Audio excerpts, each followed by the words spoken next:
All right. All right. Welcome back, guys. My next guest, she is obsessed with food, but a pretty lackluster cook.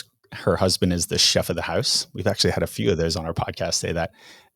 She adopted her second rescue dog and named her Nella, short for a Janella. I think I butchered that, which is lamb in Italian, because when they first met the dog, she was stealing lamb barbecue off of a picnic table, which is very fitting. The social media app that she spends most of her time on is Reddit. And I really need to get into Reddit, but I'm just not. Vice President of Communication and Marketing at World Central Kitchen, Liz Caselli-Mechael. Good to see you. Thanks so much for having me. Can you want to go, since you're Italian, you want to go ahead and just tell me how bad I butchered Oh, that? well, my husband's Italian, but it's Agnella. And yeah, oh, that's perfect. That's probably a slight butcher as well, but yeah, that's our dog is Agnella. That's perfect. What type of dog? She's like a lab pit mix, Oh, the best kind. a true mutt running around DC. Eating barbecue off of picnic tables. This is true, yeah. So let's, I want to dive into this. This is great. So I would argue that the harder part is the recipe and the ideas. Like that's always the struggle. Like I love cooking. Shout out to all of the prep meals that send you everything, the HelloFreshes of the world. That probably 10 years ago taught me how to cook, taught me Love how to that. chop. But the most difficult part always in our family is like, what do you want to have? It's like, oh, and in my go-to, I'm really, really good at making lobster risotto and Ooh, really, that's a really pretty impressive go-to. That's not like intro level meal. I know. And honestly, Liz, like my family's like, Dad, are you going to cook lobster risotto again? I'm like, what? Like on any other planet, this is like a delicacy and an exciting thing to eat. Like I'm not cooking like baked chicken here. Um, but so what is it? So you're just not a good cook. It's just burn Yeah, things. and for those who don't know, World Central Kitchen is an organization that's really focused on meals after disasters and thinks of true like home cooked meals as not just the food you need, but really that like comfort and community as well. And that's so I connect with that so much. I feel like I always bond with people over food. It's how I kind of get into a culture. But then in practice in the kitchen, I am just really kind of a disaster, always have been. So when I've been with our chefs, we are big on, people are hungry after a disaster. When people need medical attention, you send doctors. When people are hungry, you send chefs. When I've been with our chefs in the field, they try to be so polite, but they look so pained watching me try to chop anything. My Oh, technique is just like abysmal for them. So they're often yeah. very gently like, can I just show you Yeah, something? like gently taking the knife away from you and like that's not julienne style. My father-in-law is a huge cook.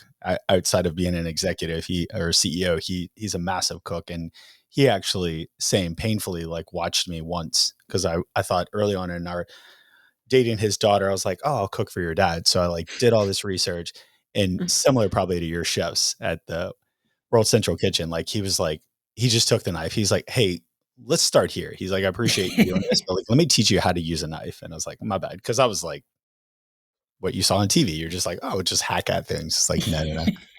So that's great. And good for you. But but you enjoy the recipe part. What is it about that? Like coming up with the meal, coming Oh up with, yeah, I like the plan. And mm, I'm big on like motifs around cooking at home. So I oh, love the fun. combination of like it's taco night and you're playing Latin music and you're making margaritas. Oh, I love this. So like I like a holistic plan for a for a meal, but then not the execution. Yeah. Once it comes, your husband can't find you anywhere. That's the best. So you Also, and I'm I, present and moral support. yeah. Well, you're drinking the margaritas and like fulfilling the music Exactly. side of it. Yeah, you're setting the tone. I love that.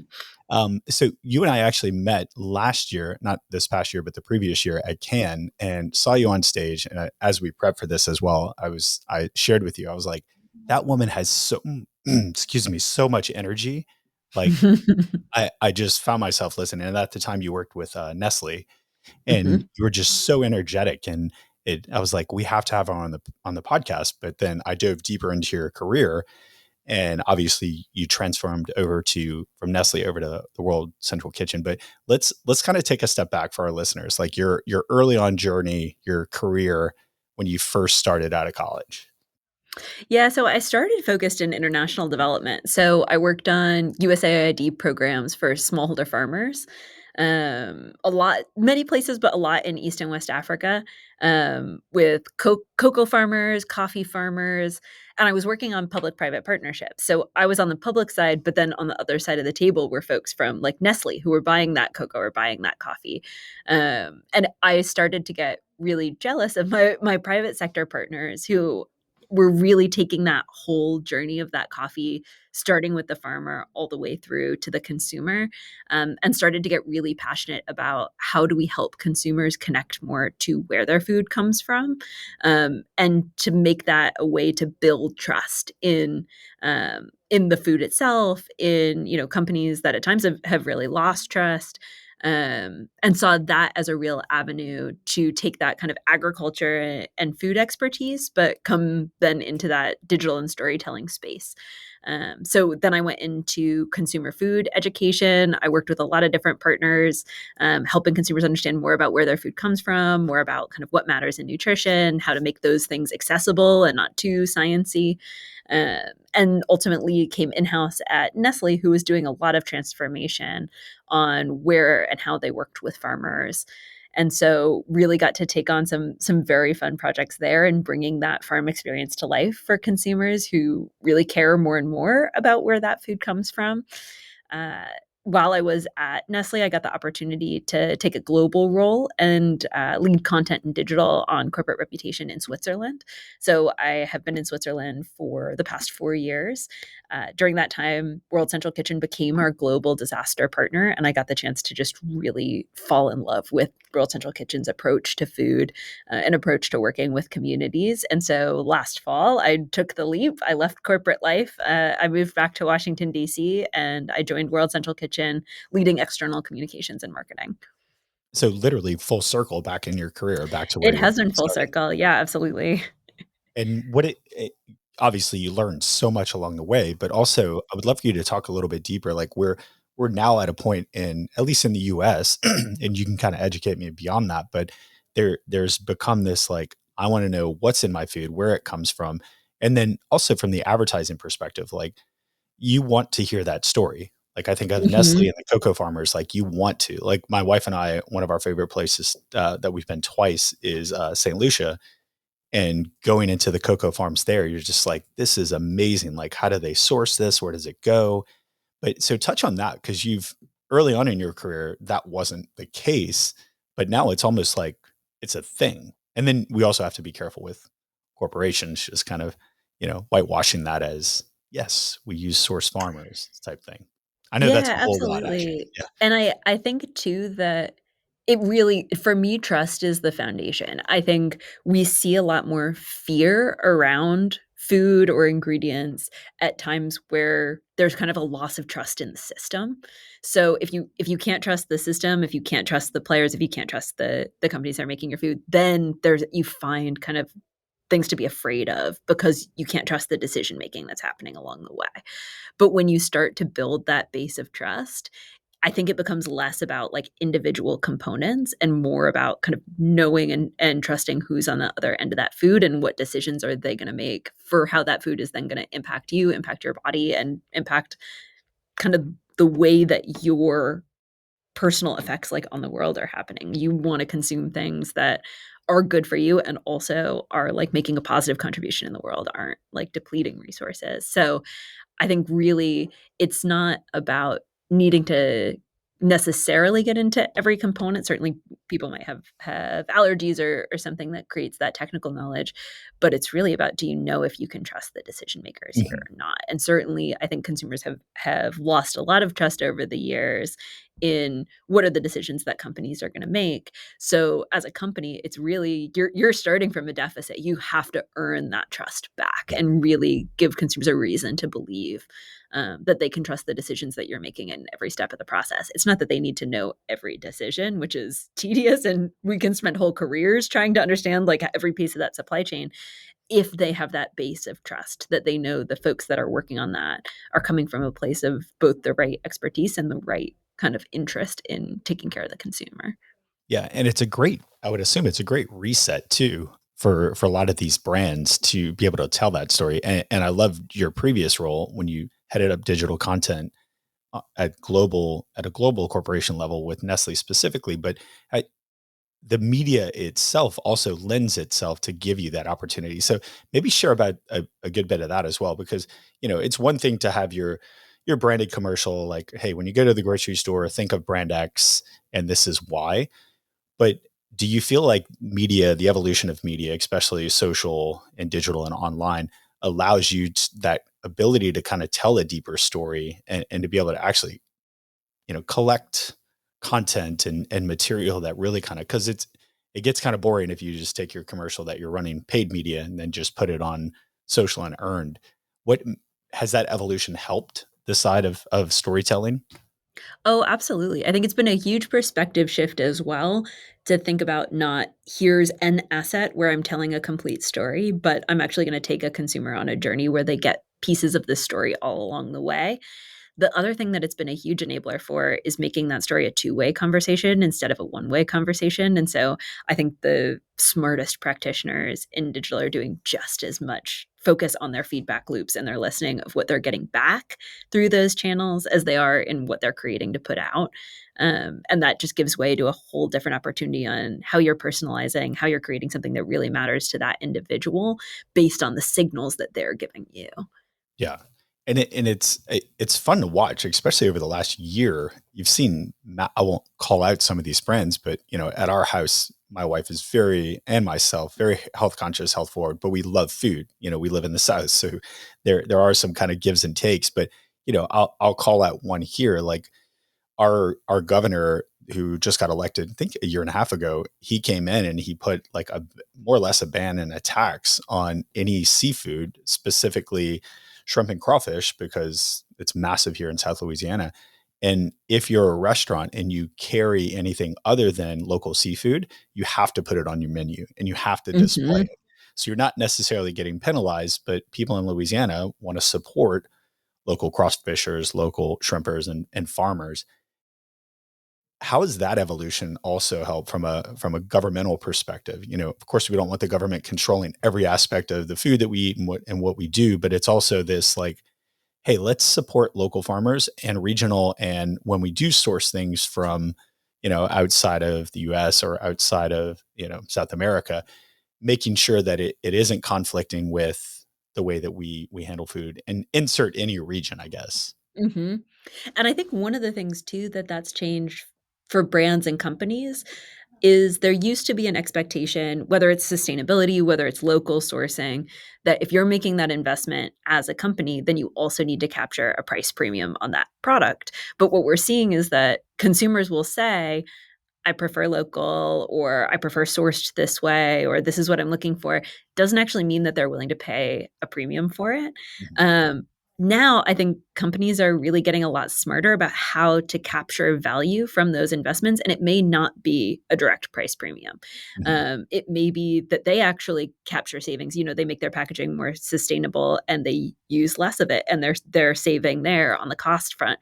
Or it may be that when they put on the menu Louisiana crawfish, maybe people aren't paying a premium for that dish, but they're opting for that dish more than the next one. When it's giving that competitive advantage, even if that doesn't show up in the price, that's showing up in that consumer decision making. And so I think companies are thinking a lot more holistically about being able to lean into some of those consumer preferences, like certain key aspects of sustainability and sustainable sourcing, local sourcing, farmer storytelling, and leaning into that for advantages that aren't always a price premium, because the reality is the price premium is not always going to be there and is not going to be there for every segment. Yeah.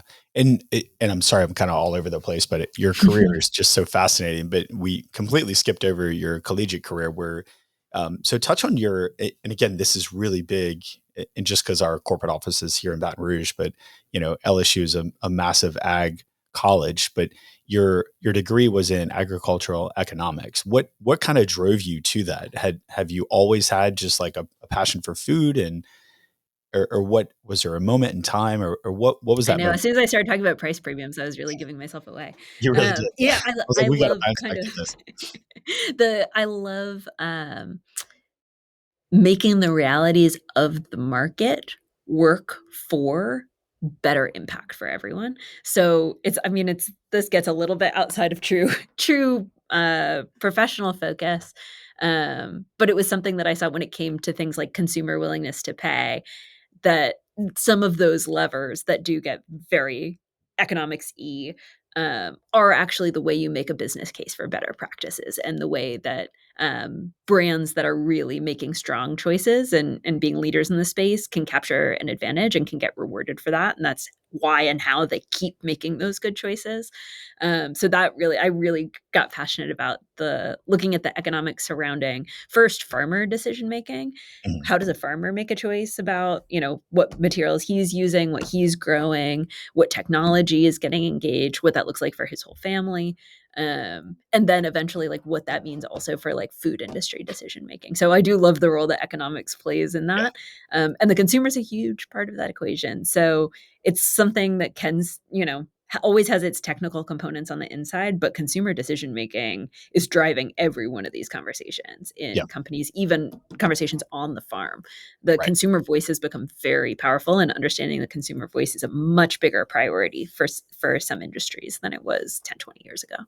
Yeah, and it's again going back to our world, the advertising world, the ability to tell that story, and then the impact of like a cocoa farmer or the impact of you know a wheat farmer, whatever it may be, whatever region in the world, it being able to feel and see that story in a truly authentic way is unique because I to your point, going back to the economic sides of things, like a lot of these you know food items that are sourced from around the world, the impacts that it has, going back to St. Lucia, like I was like, I want to retire here. And because Liz, the amount of mangoes that were just like rotting on the side of the streets, I'm like, why is no one capturing all of these mangoes? And then you start to think about it from an economic standpoint. You're like, if people started harvesting, and they may, I'm just using this as an example, but St. Lucia would all of a sudden in this scenario become this, massive island with tons of, resources, and then it trickles into education, and then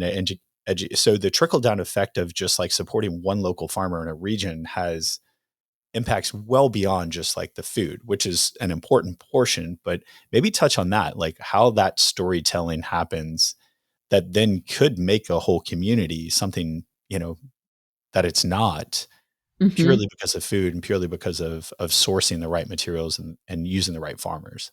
Yeah. I think at the end of the day, and this, you mentioned that I was in a global role in my last role at Nestle, which really crossed a lot of cultures and a lot of different kind of priorities, and what they want to see from their brands, what they think is important in food. But consistently across the board, people trust people, they don't trust logos. So when you're trying to build that trust, build reputation, build a connection to where food comes from, it's really about going back and centering in the humans and who are the humans that are driving that process. And so I think when we think about like the small farmer in St. Lucia, it's about really knowing him, connecting with him as a person, and understanding a little bit about his journey in day to day is really going to pull consumers in and drive that connection to product on a trust level in a way that advertising that maybe drives like immediate consumption behavior won't. So I think you need both sides of the coin to really create that long-term brand loyalty and connection, whether that's in where food comes from or in other aspects of product. But you need to have that person-to-person connection, and that can still be kind of an adjustment for us as an industry, because that's not always what we were used to leading with, is those human faces that are typically behind the scenes. Yeah. So I know you love a big. You'd mentioned in the prep call, like your bread and butter, no pun, is consumer food education. But it's interesting because when you go to a lot of these grocery stores now, even big box retailers, but the number of aisles from when I was a kid and the cultural food that's introduced to you has significantly grown. Like I remember as a kid, it was like maybe half of an aisle at the very end, all the way in the back. Now it's like very prominent. You have so many different cultures, foods that are introduced. What you just being infatuated with like consumer food education, like where do you see that phenomenon coming from, and why is that so important? and it's kind of fitting Oh, right yeah, into the I love that the culinary world has gotten smaller, and I think there's a better understanding and connection to global dishes, and we one of our kind of icebreaker questions that we often start meetings with at World Central Kitchen is, "What's your comfort food?" Or "What food reminds you of home?" And so often that's from someone's own culture that we grew up in, but the fact that we all have that relationship to food also helps us understand, like, find some common ground no matter where we're talking about. So, World Central Kitchen right now is activating in Afghanistan after the earthquake. We've been in Gaza for an extended amount of time, in Ukraine. And so when we're talking to US audiences, for example, they may not connect with borscht. They may not connect with balahaya. They may have never heard of balahaya. But when they see what it looks like for someone who's in Gaza to have like the meal their mom used to make them on what might be the hardest day of their life, and like what it means to have your kind of comfort food, and to see a bit across cultures that comfort and culture role that food plays, I think it's really, we see a huge amount of connection across very dissimilar places. We hear all the time from folks who were part of our North Carolina recovery after Hurricane Helene. You know, World Central Kitchen showed up for me with barbecue in Asheville, and that's why I'm supporting the guy making falafel in Gaza, because I know what that means in that moment. So we see this big connective tissue between very different places because of that kind of cross-culture exposure, and just like our innate connection to food and the role that food plays for us. Yeah, and being in New York and then living in the South here, like food is what brings people together. Like everything's beyond that. And having gone through Hurricane Katrina, 20th year actually this year, it's important. And we have a few friends that were a big part of like feeding the local communities, and that was key as well. So I want you to kind of expand and take a step back and tell us more about the World Central Kitchen, how it was established, and what its purpose is. But to finish that thought, like in a time of disaster where you just lost your home, 9 feet of water, and you don't have electricity, like nothing's better than someone showing up with like crawfish etouffee. And it's like, oh, Hmm. okay, everything's going to be okay. We're going to be fine. As opposed to, and again, it happens a lot of times in times of disaster, but in the past and some other organizations, it's just kind of like, here's some ready meal kits, Hmm.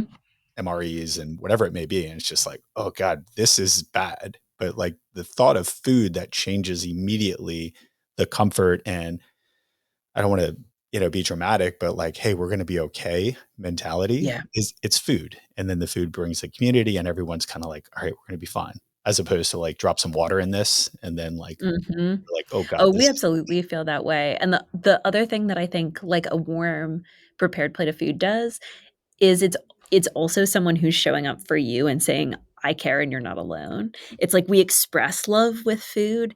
And so when you're having that, might be worst day of your life, you've lost your home, or you don't, any number of things coming out of disaster, someone showing up and saying, I'm here for you. We care about you. You're not alone here. Food, the way that food can make that statement, I think is a huge part of recovery as well. It creates that sort of safety, to do what you need to do to be able to kind of come together, find comfort in one another, and start what may be a very long rebuild process. Mhm. So we just see that power of food and as an enormous piece, and that's the basis on which we were founded. So 15 years ago, Chef Jose Andres went to Haiti after the earthquake, and had was cooking with local women. Was not a fan of MREs, as you mentioned, and did not think that that was how food should be given to folks when they need that comfort. Um, and he was serving beans, and everyone was sending his beans back, and chef is not used to having his food sent Oh, back. well. Uh-oh. And so what he found was he was making them the Spanish way, not the Haitian way. And what people really need in that moment is their taste of home. And so actually the women he was cooking with showed him how to make beans the Haitian way, and this was kind of an epiphany for him on what we really needed in disaster response, which was a way of fueling the local response and really like helping communities serve themselves. So when we look at Ukraine, when we look at Gaza, these are Gazans serving Gaza. We have 500-person local, entirely local team that's making their staples, that's bringing their local knowledge, and they're the ones who get it done. We can come in with the tools and the model, but these really are communities feeding themselves, and it's a matter of giving them the tools they need to do that at scale, whether that's Gaza or North Carolina. But really understanding that power of food, that power of someone making you like your local favorites, on very tough days, using that as kind of a gateway to a much bigger recovery. Yeah, I remember, to give a shout out to a brand, I remember Tide as well had their Tide trucks for laundry. And that was the other thing, right? It's like food and comfort are the two big things. So it's always interesting seeing like who emerges, but especially what you guys are doing. Like that's a beautiful story because yeah, you could have just been like, all right, beans is what we're provided, but it's really also that like the people in a time of disaster also want to welcome you. I remember that Mhm. with Hurricane Katrina specifically, is there was a lot of like, welcome to our community. I'm sure you saw it in North Carolina. It was like, well, let me tell you about our culture. But for you guys to show up and embrace that as World Central Kitchen, like that again brings the comfort that things are going to be okay. And so you guys have served over 400 million meals around the world. That's like mind blowing. So being Oh, a it's enormous, and in such a crazy range of places and ways. yes, We've got places that we're taking out meals to distribute in kayaks, in ATVs, on the backs of donkeys. I mean, really, they've done, like, every possible way of reaching someone who's, cut off on an infrastructure level after a disaster. They've figured out a way to move food. So it's been incredible to watch how it unfolds. Some of the things that are the same, like we talked about, but also some of the things that are really different. But if they all have one thing in common, it's like we won't be stopped. There are roads washed out, bridges out. We'll figure it out. We won't be stopped. well, I guess that's kind of where my question comes from. Like in times of disaster, like North Carolina, like there was entire roads washed out immediately. But how does the World Central Kitchen just like deploy so quickly, Mhm. resource the food, cook the food, and then getting it to the people? I mean, it's you guys have this templated out, but every scenario is significantly different. So I guess how do you guys deploy so fastly? And then I'm assuming every time you relearn something new where, hey, Yeah, that's we have very to use true. kayaks. Yeah. That's very true. So there are a couple different things now on different levels that help us move really fast, but I would say the core is we work through like existing Mm, systems and existing networks locally. So particularly often restaurants come first. Again, it depends on the place, but often we're working through local restaurants first. So they're, in place. Chefs are often like the unofficial mayors of their communities. They're incredibly networked in their communities, and their kitchen may have lost power, lost water, but they still have a staff. They know what they're doing. They probably still have some stock. It may need to get used really quickly. And so with some kind of techniques around how are we adapting to cook if the power is not restored, or what do we, is it a generator? Is it over a fire? Is it depending on the place? Then restaurants are often the first way we get going so mm. quickly. Those local restaurant partners. Now, also after having been through kind of a lot of seasons of hurricanes in the U.S., for instance, we've also got things kind of pre-deployed regionally. So we've got hubs where we have kind of custom built food trucks that can cook at massive scale, that are ready to go in the southeast. So those can drive to kind of whatever the impacted city is immediately. We have kind of our supply chain set up so that it's really ready to move. But often, like, local restaurants are the first backbone of a fast response, and then we're figuring out how do we scale. So we may have 10, 20, 50 restaurant partners cooking, and at the same time, in about 72 hours, we're building a large scale field kitchen that can be getting up to 50,000, 80,000 meals a day out of Wow. that field kitchen, so that we're combining the two. So we're getting started really quickly, but then we're also getting to scale quite quickly. Yeah. So in the over the last 15 years from its inception, have you seen more brands coming in, food brands coming in and partnering with you guys? Is there that sort of collaboration as well? Absolutely, and not just food. We have partners that just, like, really come through in so many ways for us. I mean, you think about the number of, like, relief workers we're moving around the world, the travel support we get from, like, a United is absolutely critical.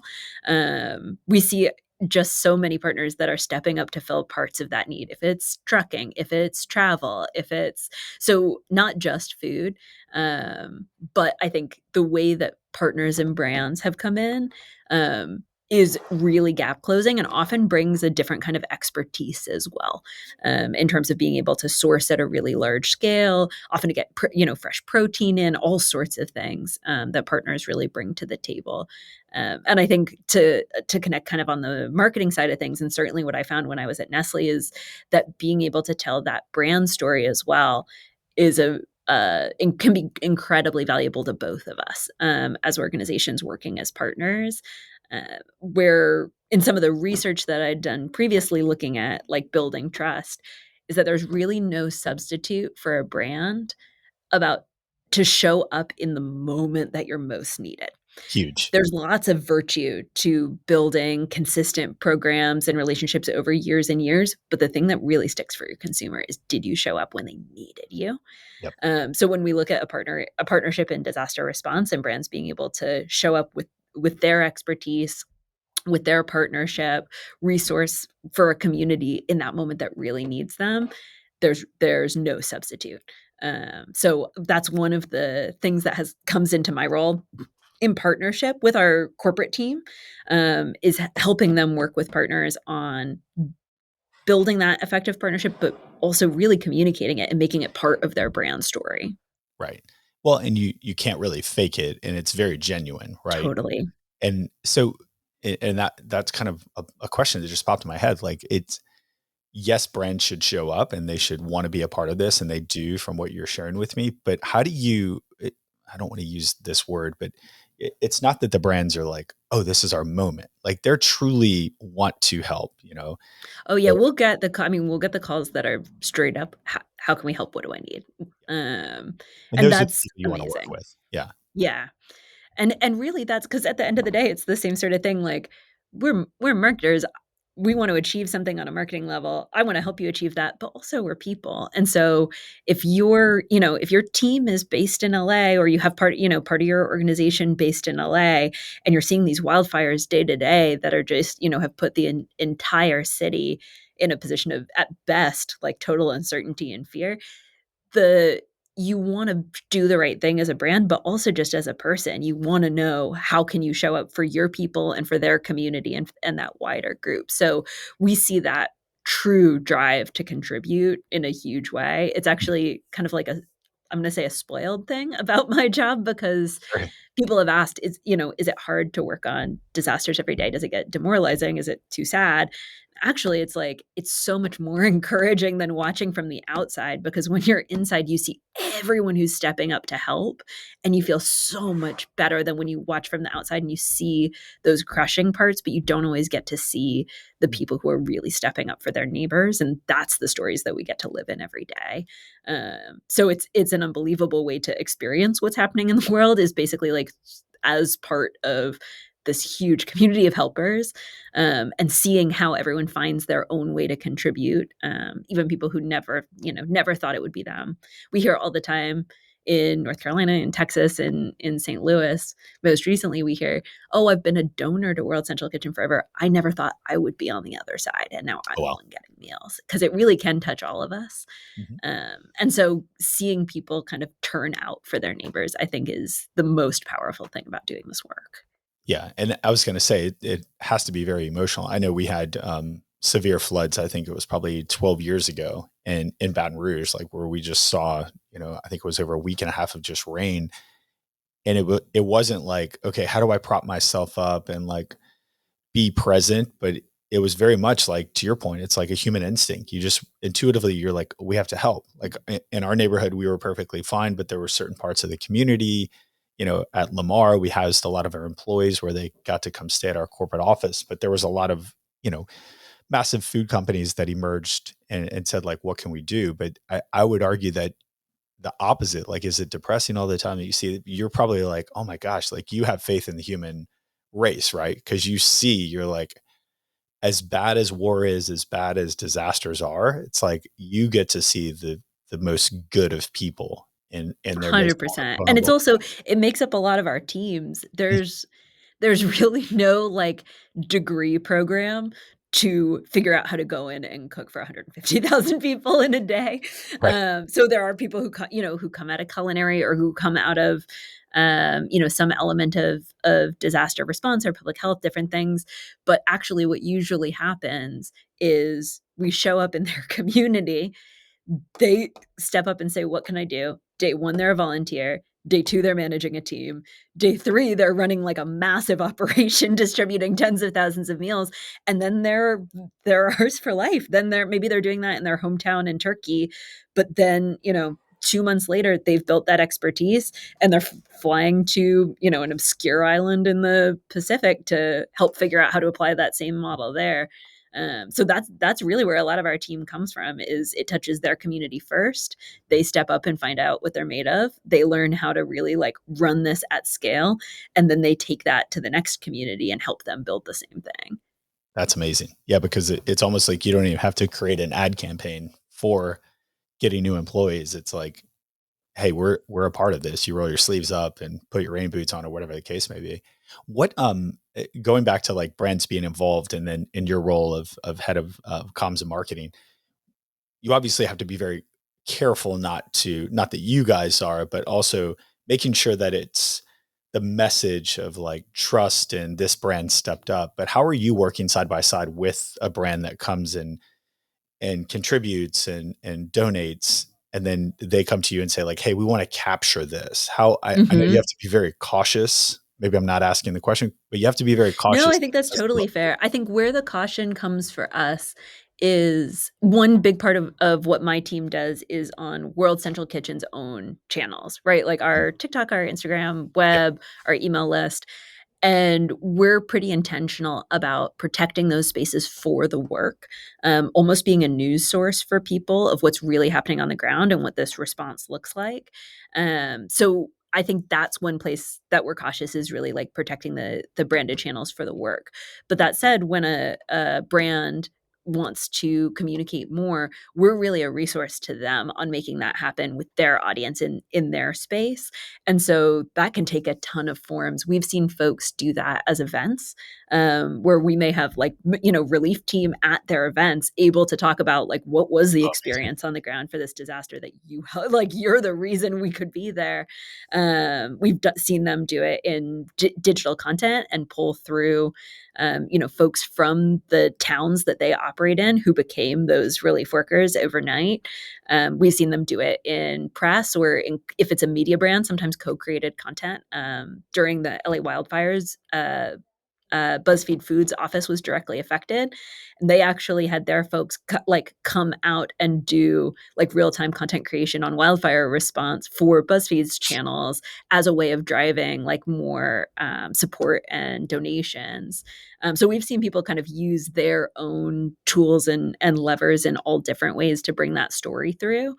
And so we're really a resource for that. I would say that like where we can offer the most is the access to those on the ground stories and being able to put that human face. It's one thing to say, we wrote a big check, and it's a really different thing to say, like, actually, that check is the whole reason that Brian was able to completely convert his restaurant overnight. And here's what he was cooking. And like, we think about this every day. So even if it's financial and not, consulting or kind of bringing expertise on logistics or food, even if it's financial, I think seeing that the real people who were channeling that to impact, is the biggest thing that we bring to the table to support brands that want to do more of that storytelling, is to be able to like put those real human faces on it and be very specific and tangible and credible about what that meant on the ground. Right. Yeah. And I hope our listeners had the same aha moment that I just did. But it's like when you're deep into the disaster, and again, going back to nothing brings people, disaster or non-disaster, together as food, but also that's where stories are told. So, in reading last night, kind of prepping for this, it's you guys are boots on the ground per se for feeding the people and all of that, but you're also you have the true what's going on, because oftentimes in the news it's just a quick little soundbite and it's kind of like, hey, XYZ companies here feeding. But what I found on your website, and I'm sure you're a part of this and this is part of your world, but it's like what's actually happening at Gaza. Here's a current update. Hey, you're hearing that there's food shortages. How do you handle XYZ situations? And you almost become the news on what's true happening, and you're hearing it specifically from the people that were affected, whether it's in Texas or North Carolina or Gaza or Afghanistan. Like that's that's powerful, right? Is the power of actual human voice, and not knocking news stations, but sometimes they may just try to get like the most dramatic piece, where you guys are actually telling what's truly happening. And hey, oh, by the way, this is also how you can continue to help this, Mhm. as opposed to just That's definitely something that we work at and aspire to, and in some cases, there are extreme examples where international news can't function at all. So, we right, responded to an earthquake in Myanmar earlier this year. There are not international journalists on the ground in Myanmar. right. So what our team was capturing on mobile when they were doing feed distribution sites, was all that people saw of post-earthquake recovery in Myanmar. We have just activated this week, following the earthquake in Afghanistan. And so that's in a community that there's not going to be news coverage, but that you can see and connect with those people that are doing that work. And just like we talked about, I think it's also really important that people can see where the good work is happening and see that like best of humanity piece. The news may be covering things that are really like tough and demoralizing, and that can be real and a part of the reality as well. What we hope to then be able to add to that and really provide value for our audience is in coming along with the people who are part of the solution and who are driving that impact and stepping up for their neighbors, is kind of the WCK piece of that story. But it's quite like incredible to be in touch with we have embedded comms folks in most responses, one way or another, and what they're shooting day to day, and just like being embedded with that team is incredible to get back the dailies on what this stuff looks like. It's definitely a transformation from any other job I've ever had. I was about to say you're actually like disaster comms team slash, emotional piece slash like docu series all every day. You're probably just getting flooded with just phenomenal content. So what 100%. And I have to say, this team is so incredible. From the first day I came, the team that had been doing this comms work was just so, I think, like high EQ, like really was so thoughtful about making sure that when we're covering someone who's post disaster, that we're doing it in a way that we're really respecting like their dignity, and we're putting them in a position to be empowered, not pitied, and like we're showing them as a really like powerful actor in their own recovery. And I've just learned so much from the team that was already kind of creating the content work here, because are so thoughtful about what that means on the content side. And at the end of the day, we do want to rally like a much larger audience to support, but we believe that we can do that through telling those real stories and kind of handing the mic over to the community themselves. and again, going back to your media hat of the world, obviously social gives you that massive, immediate, broad reaching, but outside of social, or maybe expand a little bit more on how you're utilizing social, but what other medias are you using to help amplify and tell that story? I know you and I talked offline, but I'd love for Lamar, especially in the US, like when a disaster strikes, like how we can help with a nonprofit like yourself. But what media are you using today? I would guess social's a massive part of it. It is, and it's probably the largest role I've ever had organic social play in a job, for exactly the reason that you said. The hope is that we're attracting an audience because we're really providing value at a time when they really want and need that information, and are really moved to connect with a community that's going through a disaster. So organic plays a larger role than I've ever had in any job, and driving that content. But I would say there are a lot of touch points, and we're honestly a bit early in the journey of I think finding all the ways that delivers.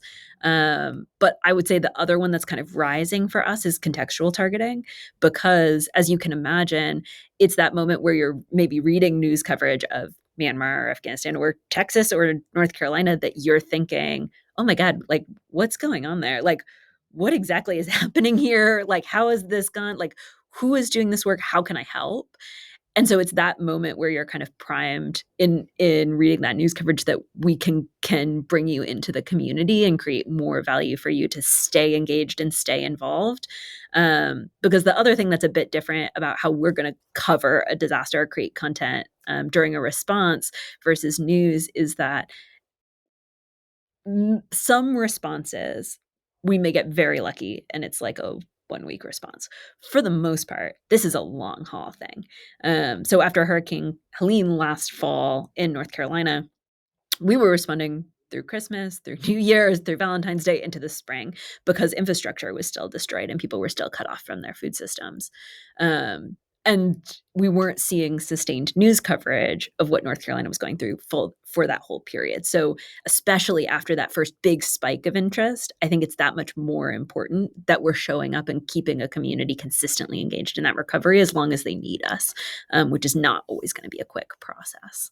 But I think being able to really capture people early, but then find ways that we're keeping them engaged and keeping them supporting the communities that need them is a huge part of our mission as a comms team. Yeah, that's massive.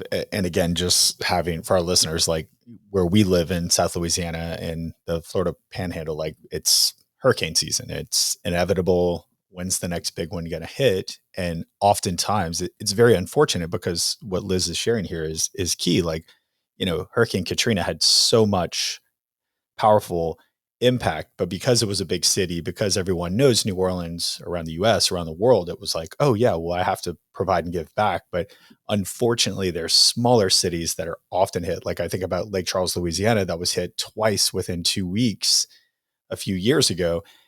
And Liz, you drive there and it's still like blue tarps everywhere. And you talk to the community. I have a friend from there and he's like, because we were in a big city and because once that spike of donations came and then everybody left because there's not a Yeah. story. People don't know that community. And that's where I love, and it kind of gives me goosebumps. That's what I love hearing what you guys are doing is because you're continuing that story. And, you know, us as humans, we want things to like when disaster strikes, you're like, I want to hear the whole story and I want to know that those Mm-hmm. people are good and they made it. And that's very inspiring that that's what you guys are doing on social.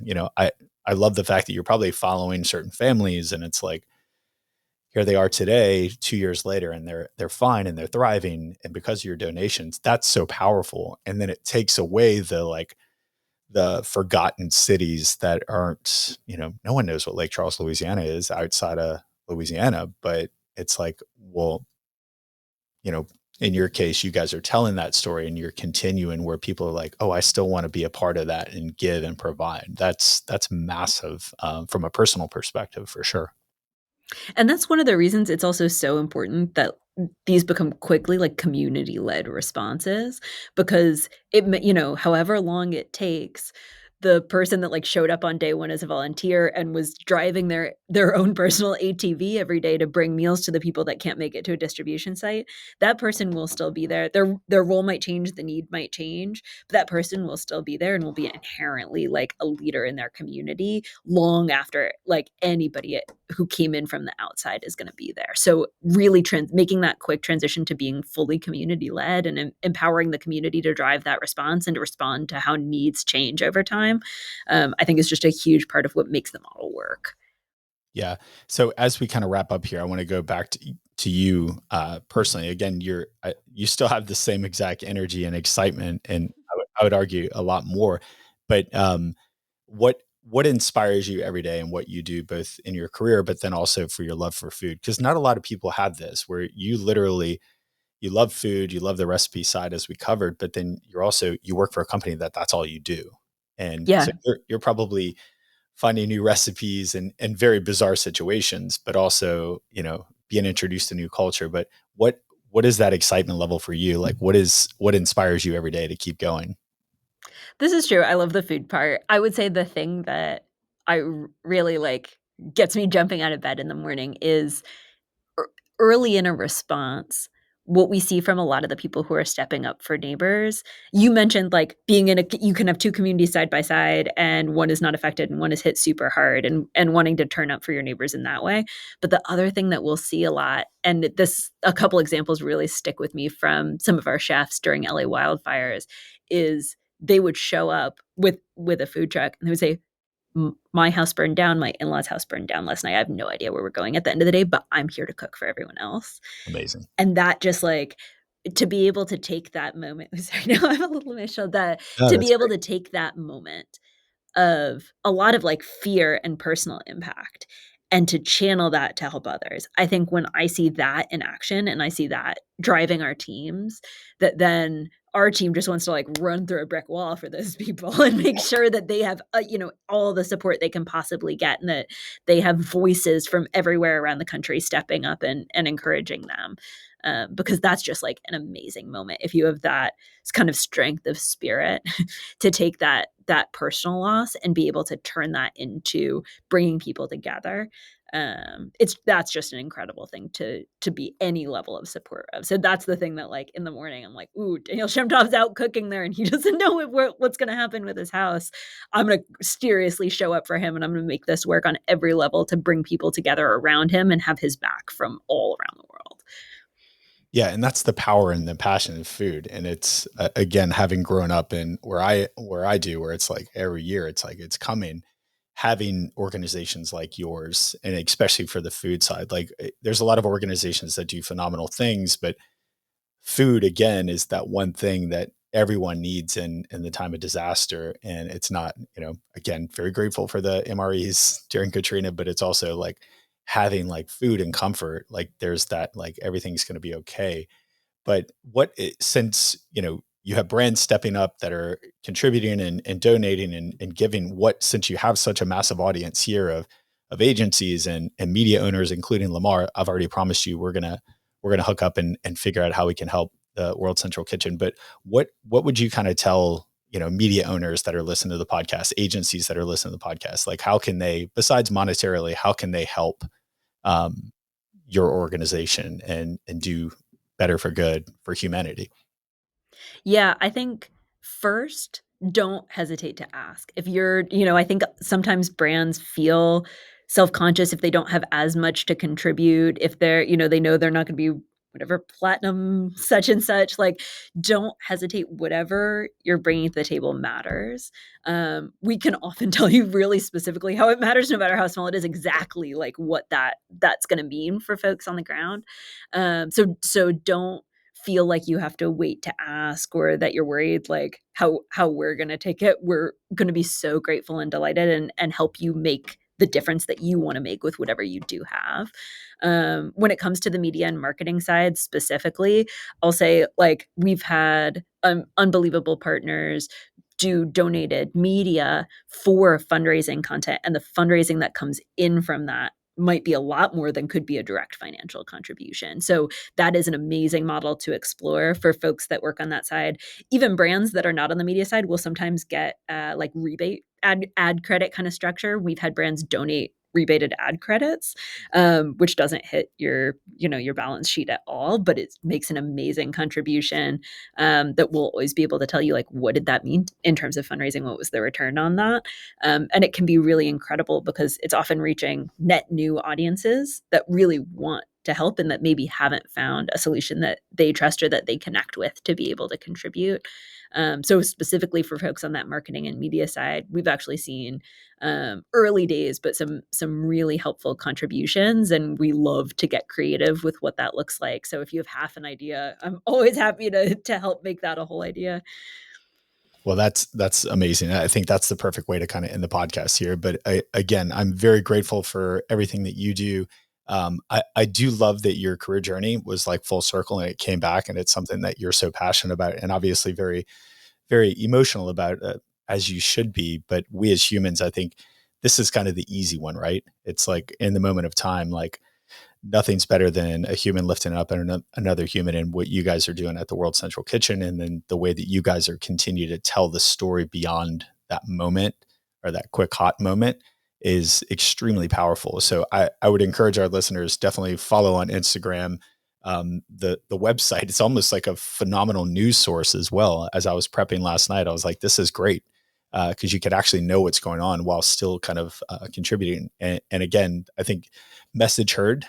Again, I know Lamar, we're gonna collaborate with you and do some fun things, but I think it's the least that people can do. But it's such a pleasure to have you on, and I'm so excited for where you're headed and the passion that you continue to have for what you do every day. Thank you so much, and thanks to this community because I have to say, like, having a professional community from lots of diverse places in marketing, I think has really bolstered us as a team, to be able to share ideas, to be able to tap inspiration from other brands. So thank you and the community for the work that you do putting resources like this together that bring us together and share ideas because that inspiration really matters for us. Amazing. Thank you, my friend. Thanks a lot.